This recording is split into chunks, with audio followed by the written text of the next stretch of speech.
Hello everyone, welcome back to the Frugal Filmmaker Q&A. That's the show where you send me a filmmaking question and I try to answer it. Remember, if you'd like your question read on the show, to send me an email to thefrugalfilmmaker@gmail.com. That's your best chance you have of getting your question read on the show. Or you can comment below, or you can send me a message on Twitter at Frugal Filmmaker. Now, while yesterday was actually Trivia Monday, or the first Monday of the month, where I ask you a trivia question to test your knowledge of the Frugal Filmmaker, we're actually going to do that today, Trivia Tuesday, I guess, and I'll give you a chance to win one of these. The Frugal Filmmaker Short Film Idea Deck. It's a deck of cards that allows you to generate random story ideas. So if you're interested in winning one of these, please stay tuned to the end of the show where I'll ask you that trivia question, and the first one to answer correctly via email is the winner. My video last week was the Holiday Gift Guide 2015, and in that video, Sparky and I got together and talked about 5 items that I had talked about in the past year that I thought might make good holiday gift ideas. And after I posted that video, I actually got a lot of compliments that I'd like to address right now. The first one was from Augusto Castro Jr., who said, "I noticed that on your Holiday Picks 2015 video, the top part of the sky background had a pinkish tint. Is that a white balance problem?" Well, that's actually not a white balance problem. That's the way the sky looks in Alaska right now. It's got this kind of pinkish hue to it that is really otherworldly and interesting. In fact, the sky up here looks like nothing else I've ever experienced. Not that I've lived in a lot of places, but it's pretty unusual. Not only do we have the northern lights up here, but you also have this during the day when there is daylight. It's only about 4 hours of daylight right now at this time of the year. And it's got this really unusual pinkish glow, both when the sun comes up and when the sun comes down, and actually almost all throughout the daylight hours. It looks pink and interesting and beautiful. Robert Hawkshaw also gave me an email that said, "What is the best way to avoid condensation of moisture on the outside and inside of your camera when moving it from cold outdoor temperatures to warm indoor temperatures?" Now, when I shot this video, I also took the advice of someone that I had read about on the internet who said, always take your camera equipment and put it in a plastic bag when you bring it inside after coming in from freezing temperatures, because condensation will form on the plastic bag and not on your camera. So that's what I did, and it worked. However, I didn't do it on other things like my batteries and sound recorders. Actually, it was just the batteries. The sound recorders were actually on our person, so they weren't necessarily as cold. But the batteries all started forming condensation, so I threw them in a bag as well. Fortunately, they still seem to be working, so that's good. When I brought in my tripod, it was immediately just a layer of frost instantly on that thing. And in fact, the cold temperatures actually did something else weird to my tripod. Is all my tripod feet that I planted in the ground, they were rubber tip mode instead of spike mode. They all fell right out of the bottom of my tripod. I think because the plastic constricted or something, and they just slipped right out.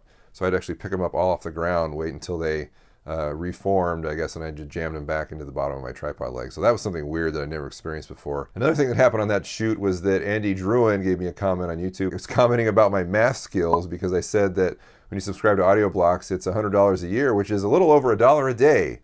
Well, since there are 365 days in a year, obviously that's very poor math on my part, so I'm surprised I missed that. Usually I'm a little better at catching stuff like that, but I even missed it in post-production.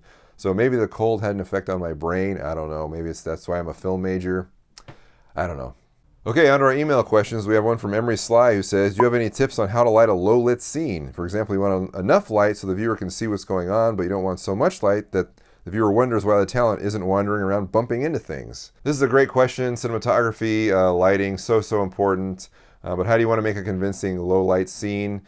First thing I would do is look at movies. Look at professional Hollywood productions, see how they did it, see how much light you're seeing, see which scenes you think are too brightly lit and which ones aren't. Of course, that doesn't explain how they're lighting those scenes. And of course, they've got a grip truck and a gaffer squad able to do all these things. They've got C-stands and specialty lighting, all this other stuff. But if you're in a frugal situation, how do you do this? I would just stick with motivational lighting. Meaning, look at a scene, how you want to light a scene. Of course, it depends on the mood you want to create, of course. But let's just say you want to light just a real basic scene. Look at the light sources in that scene. What is supposed to be lighting the subjects? Is it a lamp across the room? Is it the fireplace? Is it moonlight coming in the window? Is it sunlight coming in the window? Is it a cell phone? Is it instrument panel from a car dashboard? All of those things will play into how you can light the subjects in your scene. Of course, you don't want to be so obnoxious with your additional light or supplemental light that it doesn't look realistic, unless you're going for that. I mean, obviously you have to take all these things into consideration. But very, very important. Experiment, of course, beforehand. Obviously, you're the filmmaker. You have to determine what's going to work and what isn't. But practice, practice, practice. Watch a lot of movies. Watch DVD commentaries. Read stuff all over the web. And good luck. All right, Ray Rack says, "The script determines the location shot. How do you find a suitable outdoor location?" Well, of course, if you have a lot of people working for you, you can always have a location scout whose job it is to go and find locations exclusively. But if you're wearing a lot of hats, or maybe it's just you and several other people, you're going to have someone do that for you. Obviously, you want to do that beforehand. If you live in a bigger town or city, you can always go to your local film commission. They might even have a database online of locations that are available and what the costs are and all the requirements that go along with them. That's awesome if you have one of those. Again, go to your government website and type in name of your city, film commission.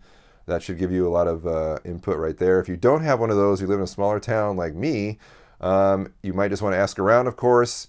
If you're looking for a specific location, ask people who have lived there longer than you, where can I possibly shoot this? And they might give you some ideas. Sometimes there are individuals in a specific town or city or state that have websites set up about locations. Like when I was in Arkansas, there was a guy who had an awesome website called Abandoned Arkansas, and it listed all the abandoned locations in Arkansas that were there, whether they were buildings or old amusement parks or whatever. It was awesome, and I was drooling reading over this website thinking, oh, I want to shoot here, and I want to shoot here, and I want to shoot there, and just really, really excellent resource. You might have something like that in your state. You just need to start Googling. Ghost towns are another one. This stuff is readily available, of course. Again, if you don't have any of this stuff at your disposal and you don't know anybody, you're just going to go out there and just start looking or have someone look for you. It can be tricky sometimes. Outdoor locations, letting you shoot on their property can be tricky. You might have to sign an agreement or work out something with them. Now remember, if you're dealing with someone else's property, be very, very respectful to the property owner and the property itself. They're doing you a huge favor, so don't do anything dumb, don't damage anything. Follow their rules and everything should be fine. Remember, at any time, they could just call the police and have you kicked off their property and your shoot's ruined. So be careful, be respectful, be smart, and you should be fine. Remember, sometimes you can just get the location of your dreams if you just ask, but there are probably going to be contingencies, so make sure you follow all of them. All right, next up is Thomas Lewis, who says, in your last video, you showed some of the vintage lenses that you use with your Sony NEX5N. I noticed that they're all Minolta lenses. Is that because they are better, cheaper, more available, or cheaper adapters? Do you know if different vintage lenses work better or worse on different brand digital cameras? Well, the first thing I want to say is I do have a lot of Minolta lenses, and that's just because I got into researching them, and they're good lenses.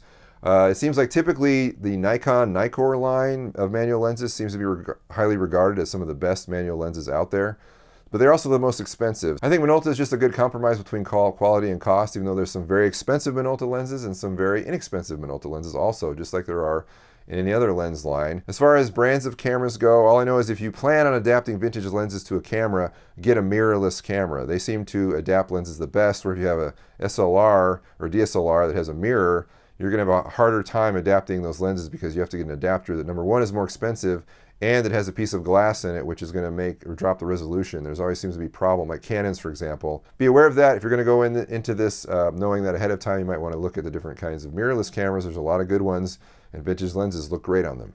Finally, we have a comment from YouTube from Sam Degree, who says, for collection day, you collected $10,000 using Kickstarter so you could do your thesis film and graduate. Though I don't think everyone graduating film school can do that without some internet following like yours. How do they graduate? Do they make lower budget thesis films or just pay for it from their own pocket?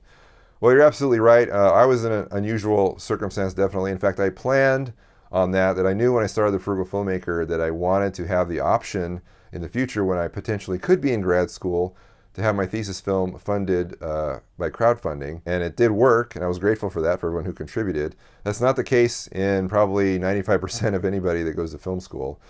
So you're absolutely right. Usually it's out of pocket if it's a lower budget film school like the one I went to. They didn't give anybody budgets for their thesis film. Everyone had to come up with it, but they all knew that going in. Of course, this all depends on the program you attend. If you go to a film school that has a lot of money to throw around, they may give you a budget, or they may give you a portion of a budget and expect you to raise the rest. I know this is a fact at AFI. I had several friends go to AFI, and that's the exact scenario happened. They were given so much money, and they had to raise X amount of dollars before they were allowed to shoot their film. And they did it, and they were successful, and that's part of that program that makes you raise money, forces the producers to be producers. So you just have to look around and see what your program offers and know going in what you have to do. I knew going in that I was going to have to come up with the money, and I sort of had a plan based on the whole YouTube thing and channel, and that I would have enough people supporting me, hopefully, that helped me raise the money that I needed. And they did, and I was able to graduate, but it's different everywhere.